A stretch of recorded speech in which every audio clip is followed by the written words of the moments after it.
வக்கீல் வாய்ஸ் நேயர்களுக்கு வணக்கம். சென்னை உயர்நீதிமன்றம் ரீசெண்டாக ஒரு ஜட்ஜ்மெண்ட் என்னன்னு கேட்டால், பட்டாளம் பகுதியில் ஒரு அதாவது முறையற்ற முறையில் ஒரு கட்டிடம் கட்டப்பட்டிருக்கிறது. அதை இடிக்க போகிறதாக கார்ப்பரேஷன் சொல்கிறாங்க. கார்ப்பரேஷன் சொன்ன பிறகு அந்த கட்டிடத்தின் உரிமையாளர் என்ன பண்ணுறாங்கன்னா, ஒரு மனு ஒன்று கொடுக்குறாங்க நவம்பர் மாதம். அதாவது அவங்க அப்பீலுக்கு போகிறாங்க. அந்த கொடுத்த ஒரு நோட்டீஸ்க்கு அப்பீல் போகிறாங்க. அந்த அப்பீலுக்கு போயி நவம்பர் மாதம் அவங்க வந்து என்ன பண்ணுறாங்கன்னா, அந்த அப்பீலுக்கு வந்து ஒரு மனு ஒண்ணு செய்றாங்க. மனு செய்த பிறகு இமிடியேட்டா இவங்க என்ன பண்றாங்கன்னு கேட்டா, சென்னை உயர்நீதிமன்றத்தில ஒரு மனுவ தாக்கல் பண்றாங்க. ரிட் பெட்டிஷன் தாக்கல் பண்ணும்பொழுது, சென்னை உயர்நீதிமன்ற நீதியரசர்கள் ஹானரபிள் ஜஸ்டிஸ் எஸ்.எம். சுப்பிரமணியம் அவர்களும், honourable justice V. Lakshmi Narayanan அவர்களும் இந்த விடுமுறை கால நீதிமன்றத்தில இருக்கும்போது, இந்த வழக்கு அவங்ககிட்ட வருது.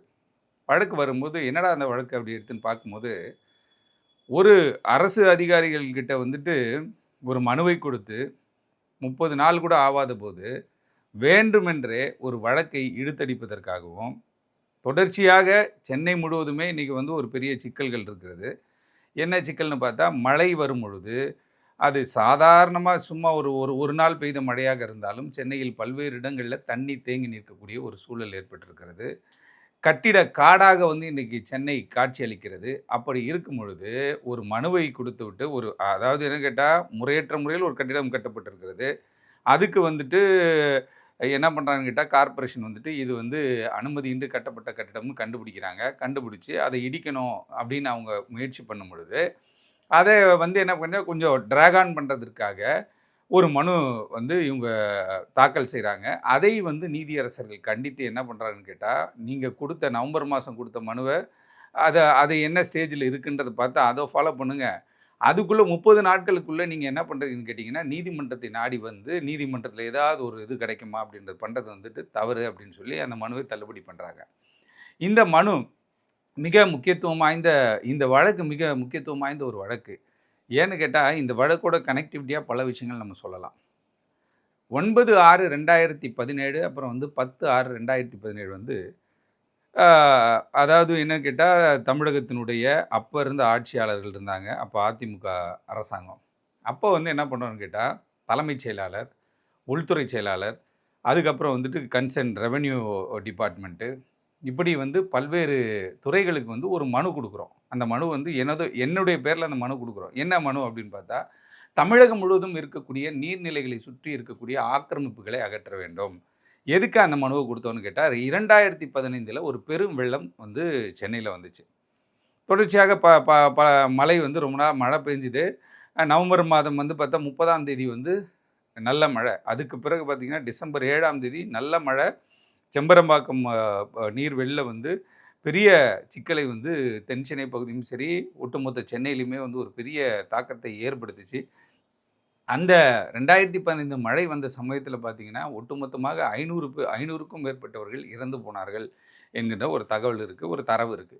அப்படி இருக்கும் பொழுது, அப்பயே வந்து என்ன பண்றாங்கன்னு கேட்டீங்கன்னா, ஹானரபிள் ஜஸ்டிஸ் சஞ்சய் கிஷன் கவுல் அவர் வந்து தலைமை நீதிபதியாக இருக்கின்ற பொழுது, state government is the first litigant அப்படின்ற ஒரு வார்த்தையை அவர் பயன்படுத்தினார். அதற்கு பிறகு என்ன கேட்டா, நெறைய பேர் மனுலாம் போட்டாங்க. அந்த மனு எல்லாமே வந்து என்ன கேட்டா, அது நடவடிக்கை எடுத்துடுறாங்க, போயிடுறாங்க, வந்துடுறாங்க அப்படின்ற மாதிரியே இருந்துச்சு. ஆனால், அந்த அ என்ன மனு போட்டாலும் கூட, உயர்நீதிமன்றத்தை அணுகி நம்ம உயர்நீதிமன்றத்தில போய் நம்ம ஒரு ரிட் பெட்டிஷன் போட்டு கேட்டாலும், அரசு தரப்புல அப்போ வந்து பல்வேறு தகவல்கள சொல்லி, நாங்க அதெல்லாம் பண்ணிட்டு தான் இருக்கோம். ப்ராப்பரா பண்றோம் அப்படின்ற மாரி சொல்லிருவாங்க. நம்ம வந்து 9/6/2017 வந்து ஒரு மனுவ குடுத்து தமிழ்நாடு முழுவதும் இருக்க பல்வேறு நீர்நிலைகளை குறிப்பிடுறோம். 10/6ம் சேம் ரெப்ரசன்டேஷன் அனுப்புறோம்.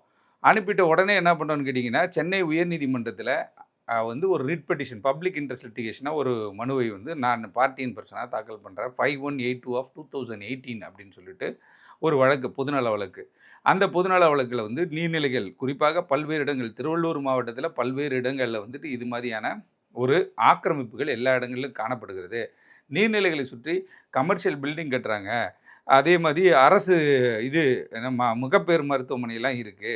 அப்படின்னு குறிப்பாக ஒரு சில இடங்களை சொல்லியே நம்ம வந்து என்ன பண்றோம் கேட்டா, ஒரு மனுவை தாக்கல் பண்றோம். அந்த மனு வந்து 9/3/2018 வருது. அப்ப ஒரு சில காரணங்களால் நான் வந்து நீதிமன்றம் போக முடியாத ஒரு சூழல் ஏற்பட்ட போதும் கூட, அப்ப நீதியரசராக தலைமை நீதிபதியாக இருந்த மாண்புமிகு நீதியரசர் தஹில் ரமணி அவர்கள், அவங்களும் வந்துட்டு மாண்புமிகு நீதியரசர் அப்துல் குத்தூஸ் அவர்களும் வந்து அந்த வழக்கை வந்து எடுத்து விசாரித்தாங்க. விசாரிக்கும் பொழுது அரசு தரப்பு கவர்மெண்ட் ப்ளீடர் என்ன ஒரு விஷயத்தை சொன்னாங்கன்னு கேட்டால், நாங்கள் வந்து அதற்கான முயற்சிகளையும் முன்னேற்பாடுகளையும் நாங்கள் பயங்கர சிறப்பாக செஞ்சுட்டு இருக்கோம் அப்படின்ற மாதிரியான விஷயங்களை சொல்லியிருந்தாங்க.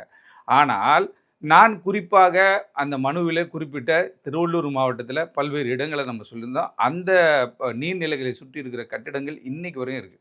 இன்னைக்கு வரையும் கமர்ஷியல் பில்டிங் இருக்குது. மழை வந்தால் அந்த மழை தண்ணி அந்த பாண்டுக்குள்ளே போகிறதுக்கான வழி இல்லாமல் இருக்குது. தொடர்ச்சியாக பல்வேறு சிக்கல்கள் இருக்குது. அதற்கு பிறகு என்ன பண்ணணும்னு கேட்டிங்கன்னா, அடுத்த கட்டமாக வந்து நவம்பர் 2022 வந்து ஒரு மனு கொடுக்குறோம். இந்த அன்ஆத்தரைஸ்டு பில்டிங்ஸ் எல்லாத்தையும் வந்துட்டு சென்னை மற்றும் புறநகர் பகுதியான ஆவடி தாலுக்காவில் இருக்கக்கூடிய பகுதிகளை எல்லாத்தையும் நீங்கள் ஆய்வு செய்ய வேண்டும். முறையற்ற, அதாவது சிஎம்டிக்கு வருமானம், அரசுக்கு வரக்கூடிய வருமானத்தை இப்போ ஒரு ஃப்ளோர் நம்ம வந்து அப்ரூவல் வாங்கிட்டு 3 ஃப்ளோர் 4 ஃப்ளோர்லாம் கட்டியிருக்காங்க. இது வந்து அரசுக்கு வர ரெவென்யூவை வந்து தடுக்குதுன்னு சொன்னோம். அந்த மனுக்களும் வந்து கிடப்பில் போடப்பட்டு காணப்பட்டுச்சு. இது வரைக்கும் அப்படி இருக்குது. இந்த சூழலில் தான் நீதிமன்றம் வந்து என்ன பண்ணுறாங்கன்னு கேட்டால், இப்போ இந்த படாளத்தில் ஒரு ஒரு பெண் வந்துட்டு அவங்களுடைய கட்டிடத்தை வந்து இடிக்கக்கூடாதுன்னு நீதிமன்றத்துக்கு போக, நீதிமன்றம் அந்த மனுவை விசாரித்து என்ன சொல்கிறாங்கன்னு கேட்டால், அரசு அதிகாரிகள் வந்து கண்டுகொள்ளாமல் விடுவதனால தான் மழைக்காலத்தில் நமக்கு இப்படி ஒரு சிக்கல் ஏற்படுகிறது. ஏன்னா நல்ல ஒரு விஷயம், மக்கள் தேர்ந்தெடுத்து ஒரு அரசை வர வைக்கிறாங்க. அரசு அதிகாரிகள் அரசு அதிகாரிகள் அந்த அரசுக்கு வந்துட்டு எல்லாத்தையும் க்ளீனாக சொல்லணும். இது மாதிரி இருக்குது, இந்த ஏரியா அப்படி இருக்கு. இப்போ ஒரு ஆவடி தாலுக்குன்னு இருக்குன்னா அதுக்கு ஒரு தாசில்தார் இருப்பார். ஆவடி வந்து மாநகராட்சி, அதில் ஒரு கமிஷனர் இருப்பார். இப்படிப்பட்ட அரசு சம்பளம் வாங்கக்கூடிய ஆட்கள் அந்த தகவல்களை என்ன பண்ணணும்னு கேட்டால் அரசுக்கு கொண்டு போகணும். அமைச்சரிடத்தில் கொண்டு போய் சொல்லணும். ஐயா, இது மாதிரி எங்களுடைய இடத்துல வந்து என்னுடைய ஜூரிஸ்டிக்ஷனுக்குள்ளே இருக்கக்கூடிய பகுதிகளில் வந்து இது மாதிரி பாண்டு, இது மாதிரி வந்து நீர்நிலைகள் எல்லாம் ஆக்கிரமிப்பட்டிருக்கு, இதுக்கு நம்ம நடவடிக்கை எடுக்கணும் அப்படின்னு சொல்லிட்டு. அப்போ ஆரம்ப நிலையிலே கண்டுகொள்ளாமல் விடுவதனால தான் அது வந்து என்ன ஆகுதுன்னு கேட்டிங்கன்னா, ஒரு மழை வந்தாலும் சரி, இப்போது 2015 பெருவெள்ளம், பலர் உயிரிழந்தார்கள், நம்ம எல்லாருக்கும் தெரியும். 2023 வந்த மழைக்கும் ஒரு சிக்கல் ஏற்பட்டுச்சு. 2024 மழை வரும்போதும் அந்த பிரச்சனை வருது. அப்போ மழைன்றது வந்து ஒரு இயற்கை பேரிடர். உடனே வந்து எதிர்கட்சிகள் என்ன பண்ணுறதுன்னு கேட்டால், இது கொடியை பிடிச்சிட்டு வராங்க. இருந்தாலும் அரசு அதிகாரிகளுடைய அலட்சிய போக்கு, அரசுக்கு ஒரு அவப்பெயர் ஏற்படுத்துகிற வகையில் செயல்படக்கூடிய அரசு அதிகாரிகளை கண்டறிய வேண்டும். ஃபஸ்ட் அதுதான் பாயிண்ட்டு.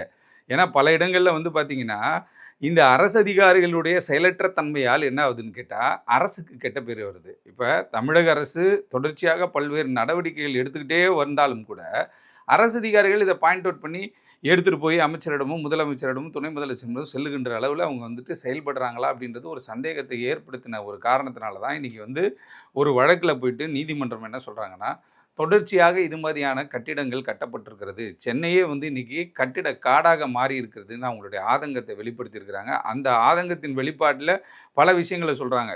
இதனால தான் மழை வரும்போது நம்ம வந்து பாதிப்புக்குள்ளாகிறோம். ஆகவே ஆரம்ப நிலையிலேயே இந்த மாதிரியான பிரச்சனைகளை நீங்கள் வந்து தீர்த்தணும். ஆரம்ப நிலையில் இது மாதிரி வந்து கட்டிடம் கட்டுபவர்கள் மீது நீங்கள் நடவடிக்கை எடுக்கணும். ஆரம்ப நிலையிலே நீங்கள் வந்து அவங்கள அடுத்த கட்டம் வந்து கட்டக்கூடாத அளவுக்கு நீங்கள் வந்து என்ன பண்ணணும்னு கேட்டால் நடவடிக்கை எடுக்கணும் அப்படின்னு சொல்லியிருக்காங்க. ஆகவே சும்மா ஒரு 1/2 அடி தானே, 1 அடி தானே அப்படின்னு என்கரேஜ் பண்ணி இன்றைக்கி வந்து சென்னையின் பல்வேறு இடங்களில் பல என்கரேஜ்மெண்ட், பல ஆண்டுகளாக நாங்கள் இருக்கன்றோம். உடனே நாங்கள் வந்து 25 வருஷமாக ஏரிக்குள்ளே இருக்கோம் சார்னுவோம்.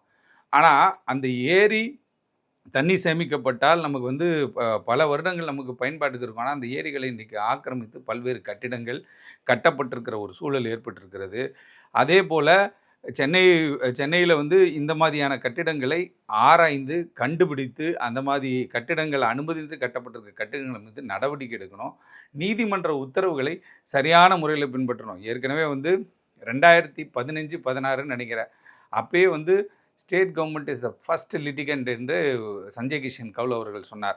அப்படி அவர் அந்த பதிவை சொன்னபோதே வந்து உடனே கடகடன் களத்தில் இறங்கி வேலை செய்திருந்தால் பரவாயில்ல. இது வந்து என்ன கேட்டால், ஒரு தாலுக்கில் நடக்கக்கூடிய பிரச்சனை, ஒரு கார்ப்பரேஷன் லிமிட்டில் நடக்கக்கூடிய பிரச்சனை ஒரு மாவட்ட ஆட்சித்தலைவருடைய பார்வைக்கு போகும். அந்த மாவட்ட ஆட்சித்தலைவர் இந்த நடவடிக்கை எடுக்கணும். அவர் நடவடிக்கை எடுத்து அவர் அரசுக்கு வந்து சொல்லணும். ஆனால் இதையெல்லாம் செய்ய தவறுகின்ற பொழுது அரசுக்கு எதிராக, அரசுக்கு சரியான முறையில் செயல்படாத அதிகாரிகள் இருக்கிற மாதிரி தான் இது மாதிரியான பிரச்சனைகள் ஏற்படுகிறது. அந்த மாதிரி பிரச்சனைகளை கண்டறிந்து சென்னையை காப்பாற்ற வேண்டும். மழைக்காலங்கன்னா இனிமேல் வர காலம்லாம் உங்களுக்கு நமக்கு திடீர்னு மழை வருது, தெரியவே தெரியாது நமக்கு. இத்தனை சென்டிமீட்டர், அத்தனை சென்டிமீட்டர், 50 சென்டிமீட்டர், 100 சென்டிமீட்டர்லாம் சொல்லிட்டு இருக்காங்க. 100 ஆண்டுகளில் இல்லாத ஒரு மழை பெஞ்சுச்சு அப்படின்ற மாரி சொல்றாங்க. அப்படி இருக்கும் பொழுது, அது மாரி ஒரு மழை வருகின்ற பொழுது, இன்னைக்கு வந்து நம்ம தற்காத்துக் கொள்ள வேண்டும் என்று சொன்னால், அரசு சொல்லுகின்ற விஷயங்களை பின்பற்ற வேண்டும். அரசு அதிகாரிகள் முறையாக அரசிடம் கொண்டு போய் இந்த மாரி பிரச்சனைகளை எடுத்து சொல்லணும். ஐயா, இந்த இடத்துல இது மாரி இருக்கு. இப்படி மழை வந்துச்சுன்னா, இந்த மக்கள் பாதிக்கப்படுவாங்க. ஏன்னா, இவங்க ஏரியை சுத்தி வீடு கட்டியிருக்காங்க. இந்த விஷயங்களை சொல்லுகின்ற பொழுது தான் இதற்கு ஒரு விடை கிடைக்கும். அதேபோல சிட்டிக்குள்ள பார்த்தோம்னா, பல்வேறு கட்டிடங்கள் அத்துமீறி கட்டப்பட்டிருக்கிற கட்டிடங்களை உடனடியாக நடவடிக்கை எடுத்து அரசு அதிகாரிகள் அதை அப்புறப்படுத்தி அதை டெமாலிஷ் பண்ணும் பொழுது தான் நாளை இப்போ இந்த ஜனவரி வந்துட்டோம். அடுத்த நவம்பர், டிசம்பரில் மழை வரும்பொழுது நம்ம வந்து அடுத்த மாதிரி ஒரு பெரிய டேஞ்சரை நம்ம தப்பிச்சு போகிறோம்னா இது மாதிரியான விஷயங்கள் எல்லாம் கடைபிடிக்க வேண்டும். பல்வேறு கோரிக்கைகள், பல்வேறு மனுக்கள் கொடுக்கப்பட்டிருக்கிறது. இருந்தாலும் இன்னைக்கு நீதிமன்றம் இதை வந்து ஒரு ஆதங்கமாக தெரிவித்திருக்கிறார்கள். அத்துமீறி சட்டத்திற்கு புறம்பாக கட்டப்படுகிற கட்டிடங்கள் அரசு அதிகாரிகள் ஆரம்ப நிலையிலே கண்டறிந்து அதை சரி செய்ய வேண்டும் என்கின்ற ஒரு உத்தரவு பிறப்பிக்கப்பட்டிருக்கிறது. பொறுத்திருந்து பார்ப்போம். உத்தரவை மதித்து அரசு அதிகாரிகள் செயல்படுகிறார்களா இல்லை அதற்கும் நாம் நீதிமன்றம் போக வேண்டுமா என்று. நன்றி, வணக்கம்.